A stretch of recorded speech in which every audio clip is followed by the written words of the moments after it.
미국은 꽤 오래전부터 바뀌었죠. 그렇다고 해서 지금 미국이 다 혼내는 방법이 없는 건 아니에요. 아직도 편한 방법을 찾는 사람들, 그리고 개에 대한 이해가 조금 부족하거나 빨리 한번 고쳐보겠다라고 하시는 분들은 이렇게 체벌적인 방법을 많이 사용하기도 해요. 미국이나 유럽 같은 경우도. 근데 우리나라보다는 훨씬 더 먼저.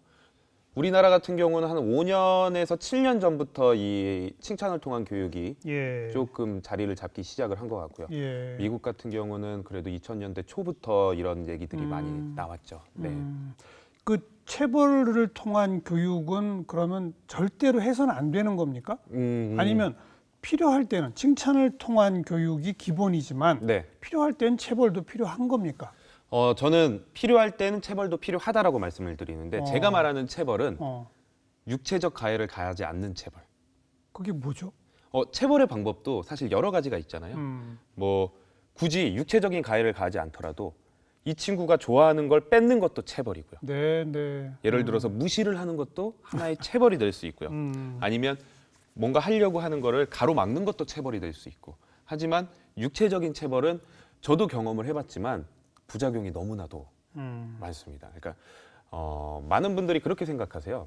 특히 우리 어르신분들도 많이 그러신데 강아지들을 때리면 말을 잘 듣는 것처럼 보일 수 있어요. 일시적으로.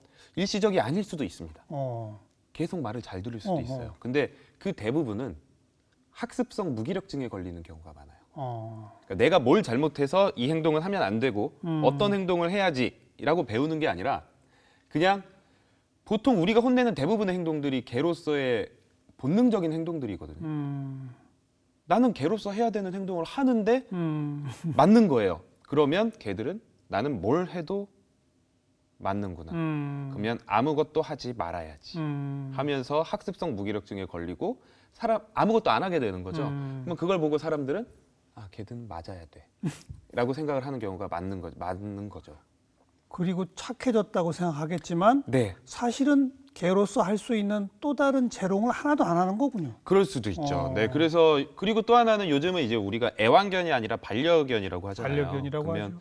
서로 행복해야 되는데 그런 식으로 개가 조용해진다. 예. 반려견이 조용해지는 건 이건 반려견이 아니고 애완견이 되는 거죠. 예. 나만 편한 거지 이 동물은 전혀 행복하지 않은 상태가 되는 거죠. 우리나라 지금 반려견이 뭐 한 500만, 600만 정확하지가 않죠. 네, 500만, 600만 정도는 안 되는 것 같고요. 숫자로 보면 한 250만 정도 되는 거 아닌가라고 생각을 하고 있습니다.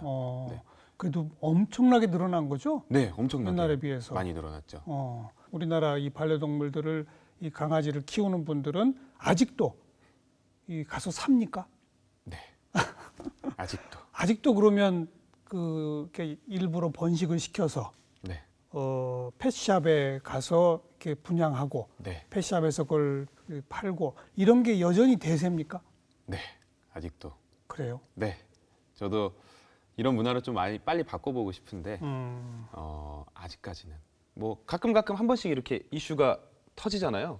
이 불법 번식장에 관련된 내용들. 그런데도 그때 잠시 이렇게 사람들이 관심을 가지다가 결국에는 저는 법과 제도가 바뀌지 않으면 법과 제도, 시스템적으로 바뀌지 않으면 이 추세는 계속 갈 거라고 생각을 합니다. 예. 그리고 여전히 버려지는 강아지가 1년에 13만 마리 정도 됩니다. 왜 그렇게 버린대요? 대부분 버리는 이유가 저도 사실 그것 때문에 이 행동학에 관심을 가지게 됐는데 대부분 버리는 경우가 행동 문제죠. 60% 정도가 행동 문제로 내가 힘드니까 버리기 시작하는 거죠. 예를 들면 뭐 똥오줌을 못 가린다. 네, 너무 짖는다. 자꾸 짖는다. 이사를 가는데 이사 갈 집에서 강아지 키우지 말라고 한다. 뭐 이런 이유를 가지고 강아지를 버리는 거죠. 나머지 40%의 대부분은 또 키우다 실증 나서 아니면 돈이 너무 많이 들어서 네, 뭐 이런 거죠. 경제적인 이유 그리고 뭐 이런 가정적인 이유 뭐 이런 것들이 좀 있게 되는데 저는 그것도 솔직히 좀 핑계라고 생각이 들고요. 60보다 한 70, 80 정도가 문제 행동이 아닐까. 솔직히 문제 행동을 보이지 않으면 우리 반려견처럼 이쁜 아이들이 어디 있겠어요. 네. 굳이 버릴 이유가 없는데. 네. 그럼 그 버려지는 강아지의 거의 대부분 문제 행동이라고 하는 그 강아지들이 나오게 된 것도 사실은 아주 갓난 아기 때부터 네. 어디 가서 돈 주고 산 거 아니에요. 네. 그리고 자기가 가르친 거 아니에요. 네. 결국 자기 잘못 아니에요. 그렇죠. 다 자기 잘못이에요. 그러니까요. 네, 왜냐하면 조금만 우리가 차분하게 공부를 해보면 왜 이렇게 불법 번식장에서 번식된 아이들을 키우면 안 되는지, 그리고 데리고 오고 나서 내가 가장 중요한 뭘 해줘야 될지, 그러니까요. 이런 것들을 요즘은 정말 쉽게 접할 수가 있잖아요. 오늘 여기서 좀 딱 정리해서 알려주세요. 네, 불법 번식장에서 왜 하면 안 됩니까? 우선은 첫 번째로 되게 여러 가지가 있는데요. 모견이 스트레스를 너무 많이 받아요. 이 모견의 스트레스 호르몬은 태반을 통과합니다. 사람이 그래서 태교를 하라고 하잖아요. 그렇죠. 왜 임신한 동물들한테 스트레스를 받으면 안 되냐고 말을 하냐면, 태아한테 안 좋기 때문에. 네, 태아한테 특히 어디에 안 좋냐면 뇌에 작용을 하게 되는데, 정신에 안 좋기 때문에. 네, 특히 이 편도체라는 부분을 과활성화시킬 수 있어요. 근데 편도체는 불안을 느끼는 부분입니다. 그러니까 태어나면서부터 불안을 많이 느낄 수 있는 소인을 가지고 태어날 수가 있는 거죠. 그렇죠. 그리고 또 하나는 이게 불법인데도 수의사들의 눈으로 보기에는 이런 경우가 많다고 보여요. 모든 분들이 그렇게 하는 건 아니지만 2개월 이전에 강아지들이 판매되는 건 불법입니다. 하지만 우리나라 이 소비자들이 작은 강아지를 좋아하기 때문에 대부분 2개월 이전에 분양하지 않아요? 1개월 때 분양되는 경우가 많습니다. 그러니까요. 우리 이 수의사들이 딱 봤는데 얘 3개월이에요 하고 이빨 딱 보면 1, 2개월인 아이들이 되게 많아요. 근데 우리 법상 3개월 이상만 2개월 이상입니다. 2개월 이상으로 규정이 돼 있어요? 네, 규정이 돼 있습니다. 2개월 2개월 이하의 강아지를 판매하는 건 불법입니다. 그렇게 돼 있어요? 돼 있습니다. 동물보호법에 돼 있어요.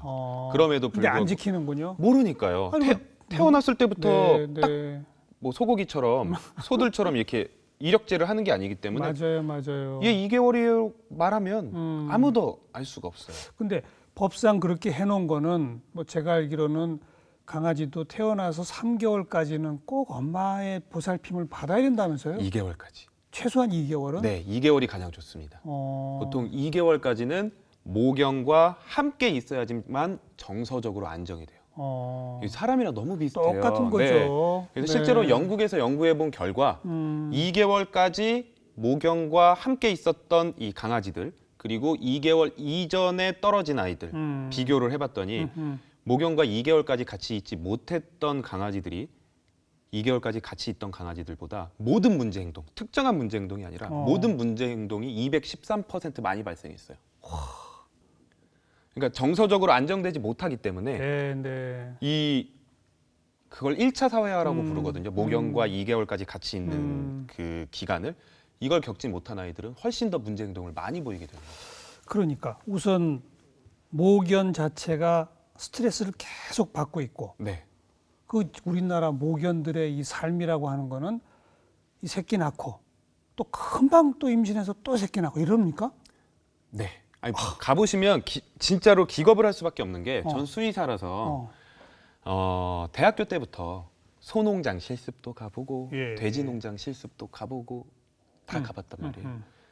그런데 이제 모든 번식장이 그런 건 아니지만 특히 이제 불법 번식장, 시골에 있는 불법 번식장 같은 경우들은 이 소농장, 돼지 농장보다 환경이 훨씬 더 열악합니다.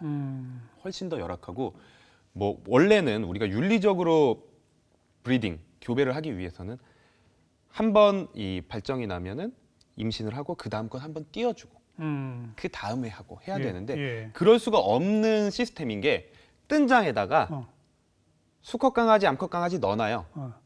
그리고 잘 몰라요. 그러다 배가 불러오면 얘 임신했네? 따로 빼놓고 출산하면 다시 넣어놔요. 너 이번에 출산했으니까 한 번은 쉬어. 그게 이런 거 아니라? 절대 없어요. 왜냐하면 결국에는 진짜 공장이잖아요. 네. 공장은 생산성이 가장 중요한 거고, 이 강아지의 복지 이런 거는 전혀 관심이 관심이 없어요. 없죠. 네. 가장 중요한 건 개들은 폐경이 없습니다. 그래요? 네. 죽을 때까지. 아이고. 이 암컷 같은 경우에는 폐경이 따로 없어서 번식률이 낮아지기는 하죠. 나이가 들수록. 네. 하지만 폐경은 없습니다. 그럼 그런 극심한 환경에서 임신된 그 스트레스를 그대로 받고 태어난 강아지. 네. 게다가 엄마 개랑 한 달도 채 같이 못 있는 강아지. 네. 그 강아지를 우리는 가서 예쁘다고 사네요. 그렇죠. 사실은 정신병에 걸려 있을 가능성이 대단히 높은 강아지인데. 네, 뭐 요즘은 그래도 조금 신경 써서 해주시는 곳들도 있어요. 전문 브리더분들이나 이런 분들이 있는데 아직도 이런 불법 번식장이 너무 많아요. 이 통계를 보면 엄청나게 많습니다. 이 법의 사각지대에 있는 이런 불법 번식장들이 아직 너무 많아서 우리가 펫샵에 가서 사오는 아이들이 대부분 그렇다고 봐야죠. 네, 이런 아이들이라고 생각하시면 되죠. 그러니까 정말 그 새끼 강아지를 자기가 갖고 싶으면 말씀하신 그런 전문 브리더 네, 이런 분들은 각자 자기 집에서 키우면서 아주 건강하게 그 교배시켜 가지고 일부러 이렇게 잘 애지중지 키우다가 분양하는 그런 분들이 있잖아요. 네, 근데 이 집도 불법이에요. 집도 안 돼요? 네, 법상 집도 불법이고 이제는 신고제에서 허가제로 바뀌었기 때문에 어느 정도의 이 독립된 축사가 있어야 되고 그걸 허가를 받아야 돼요. 관계구청에다가. 그래서 예전에는 뭐 이렇게 집 안에서 번식해서 돈을 받고 파는 걸 막 그렇게 지금은 불법인 거죠. 이렇게 지인한테 주는 거나 이런 건 괜찮아요. 네, 그런데 돈을 받고 팔면 안 되고. 아하. 네. 그럼 이제 정말 지인을 통해서 어떤지 네. 그게 아니면 정식 허가받은 곳을 찾아라. 네, 전문 브리더. 얘기로군요. 아니면 또 정말 좋은 일을 할 수 있는 유기견. 유기견. 네.